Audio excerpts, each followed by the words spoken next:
Este programa é livre para todos os públicos. O Senhor esteja convosco. Ele está no meio de nós. Proclamação do Evangelho de Jesus Cristo, segundo João. Glória a vós, Senhor. Houve uma festa dos judeus e Jesus foi a Jerusalém.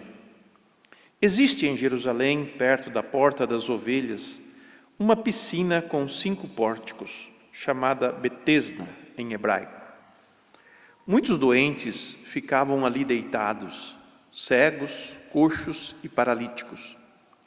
De fato, um anjo descia de vez em quando e movimentava a água da piscina, e o primeiro doente que aí entrasse, depois do borbulhar da água, ficava curado de qualquer doença que tivesse. Aí se encontrava um homem que estava doente havia 38 anos. Jesus viu o homem deitado e, sabendo que estava doente há tanto tempo, disse-lhe: "Queres ficar curado?"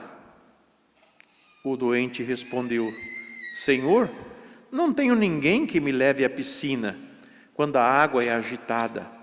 Quando estou chegando, outro entra na minha frente." Jesus disse: "Levanta-te, pega tua cama e anda." No mesmo instante, o homem ficou curado, pegou sua cama e começou a andar.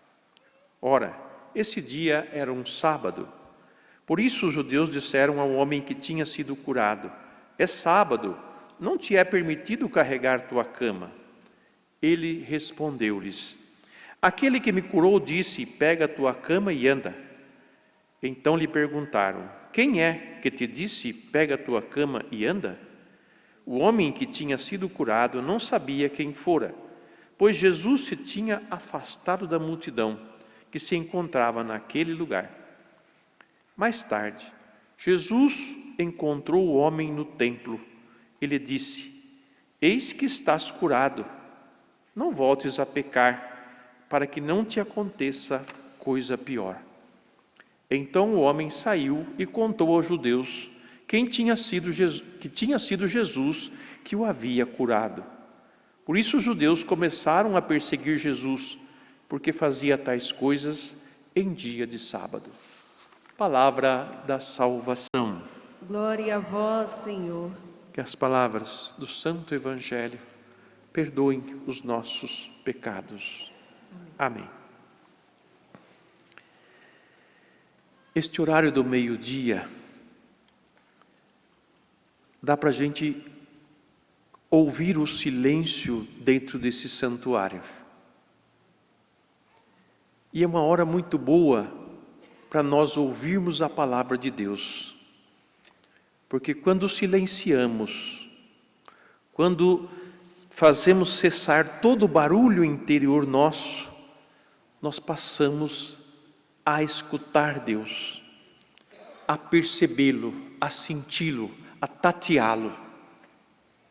A liturgia de hoje nos convida não só a fazer essa experiência da presença de Deus, mas também de enxergar as coisas além daquilo que a gente vê. A primeira leitura nos coloca numa situação de deserto. Israel é um lugar deserto e o templo foi construído no alto de uma montanha que dificilmente nasce água no alto de uma montanha, né? Principalmente lá que era deserto. Mas o rei havia construído canais de água que abastecia o templo, que passava ali pela cidade de Jerusalém. Aliás, bem antes já de ter o templo, já tinha dutos de águas que passavam por ali. Mas a visão do profeta, para quem vive numa região seca, quase sem vida, contemplar uma nascente de água que vai se avolumando e que vai aumentando cada vez mais, formando um rio caudaloso, e as margens desse rio, vida reflorescendo, crescendo, Inclusive essas águas chegarem até o mar morto, assim chamado, porque lá não tem vida nenhuma, porque é um mar salgado, muito salgado, não tem vida que aguente aquilo lá, tornar aquele lugar as águas saudáveis. Era uma miragem, era um desejo de todo judeu que morava naquela região. E ao contar desta maneira, esta visão do profeta, a comunidade religiosa que o escuta pode até desejar que realmente esse cenário aconteça, de a água nascer, brotar em abundância, formar um rio e ter todas essas coisas que atraem os nossos olhos, atraem o nosso coração e dá a gente assim um gosto de viver. Mas tudo isso tem um sentido espiritual. E aí que eu falo de a gente enxergar além daquilo que nós enxergamos.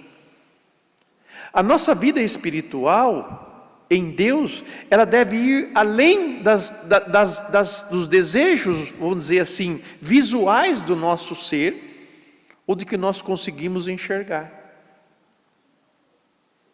A graça que Deus derrama através do seu santuário é como esse rio. É um rio espiritual de águas vivas que Jesus promete dar a quem desejar esta água viva. E onde esta água viva não é uma água que nasce e morre, não, mas é uma água que está sempre nascendo e brotando e crescendo e crescendo e crescendo e inundando cada vez mais. Por isso, a progressão do crescimento dessas águas mediu 500 metros, subiu um tanto, mais 500 tanto, mais 500 tanto. Quando fechou a medida do santuário, aquelas águas estavam imensas e formou um rio grande. Assim, a graça de Deus no nosso coração. Quando nós nos abrimos a ela, quando nós nos deixamos a ser umedecidos por elas, embebidos por ela, ela vai tomando o espaço, vai ocupando o nosso ser e vai produzindo todo tipo de fruta, todo tipo de árvore, né?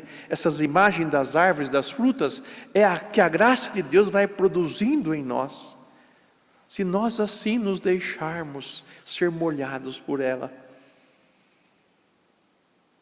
Estamos num santuário, e desse santuário também brota essa água espiritual, essa água que envolve todo o nosso ser.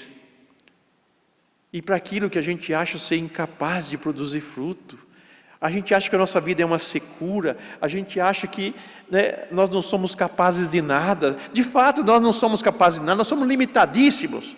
O pecado também nos joga para baixo, nos faz sentir mais pequenos ainda, mais incapazes. Mas essa água vem justamente para nós, que vivemos nessa secura, que vivemos nessa solidão, que vivemos nessa necessidade de vida. Por isso que o santuário nos atrai. E nós vamos até o santuário para beber desta água, para nos embriagarmos dela e enchermos de vida e começar a produzir vida, frutos de bondade, de caridade, de generosidade, de amor, de compreensão, de paciência. São inúmeros os frutos, eu diria que quase que não tem limite para a graça de Deus produzir vida em nós. Por isso desejemos essa água, desejemos a Deus, porque é do santuário dele, é do lado direito do santuário, do lado esquerdo do santuário, que é o lado aberto de Cristo, que jorrou sangue e água, os sacramentos da igreja, para fazer a igreja frutificar, fazer a igreja crescer. É do coração de Deus que brota a fonte de vida. E ela sai do seu santuário, do subsolo do seu santuário, para todos aqueles que querem. E o Evangelho nós encontramos justamente esse homem, que estava ali há 38 anos, tentando entrar naquelas águas que borbulhavam, como era um arqueduto que vinha para aquele lugar, então às vezes entra ar e forma essas bolhas. Quando a água descia de uma vez, ela descia com as bolhas, e era a fé deles que marcou aquelas piscinas, por isso que eles estavam ali, porque foi pela fé, não é pelo borbulhar da água, e nem só pela água, mas pela fé em Deus, que eles recebiam a cura, que eles eram curados.